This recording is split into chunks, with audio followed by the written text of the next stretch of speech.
Unidentified male, looks mid-20s, was wearing a condom when hotel security found him. Perp hit the whole wallet this time. Deja vu. Right. Our show has a very different edge to it by nature of the crimes themselves. This is where I come in. They're very psychological, and they're very kind of, they're an entry into a certain kind of mind that is fascinating to people. Soliciting a prostitute. I'll go back to looking for the getaway cab. This guy's a serial killer. He might have been active somewhere else. Check VICAP for any similar MOs. I'm going to call Wong, see if he can't give us a profile. My agent got a phone call saying that they had a slot for a psychiatrist, either because they were going to change psychiatrists or because they were kind of inventing or thinking about kind of going with a psychiatric angle on some of the storylines.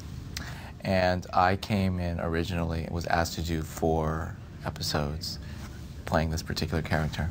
And that 4 episodes, I guess, something worked with it. Well, actually, Captain, our guy may be a wannabe, especially if he's a paranoid schizophrenic. How do you explain the fire? Originally, I think the main gist of Dr. George Huang's presence in the show was that he was from the FBI and that Benson and Stabler, their noses got out a little bit out of joint because this guy from the FBI came and told them how to do things or what he thought and what his opinion was. So who are we looking for, Doc? A man mentally ill since childhood or early adulthood. Could possibly have been institutionalized, not able to keep a job, lives alone, strong religious delusions, and he might have command hallucinations. Wong is on his way. He says he can profile more accurately if he's on the scene. Well, radio said 2 victims? Well, almost 3. Good Samaritan got stabbed in the gut trying to stop him. It's challenging because, especially in my role as a kind of person who gives motivations for characters or hypothesizes on what might happen or what has happened, that can be a lot of fact-driven stuff which can feel very tiring. And certainly, I'm probably the one who blows the most takes because of the language.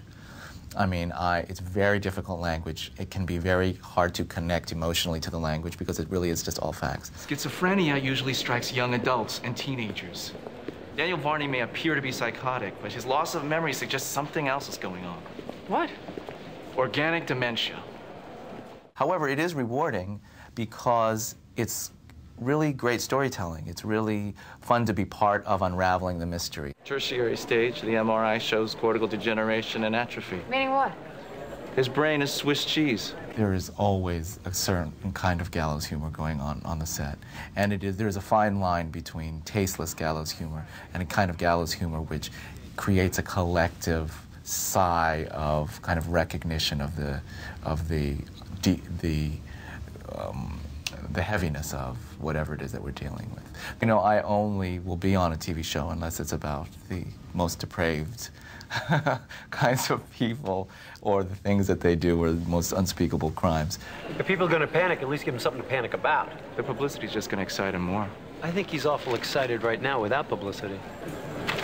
Not knowing everything there is to know about the character kind of keeps it wide open for so many possibilities and journeys and kind of ways that it can go. And so that helps you to be able to imagine the kind of longevity that the Mother Show has and picture yourself in it. He's impulsive, disorganized, unpredictable. And he's not going to stop until you catch him.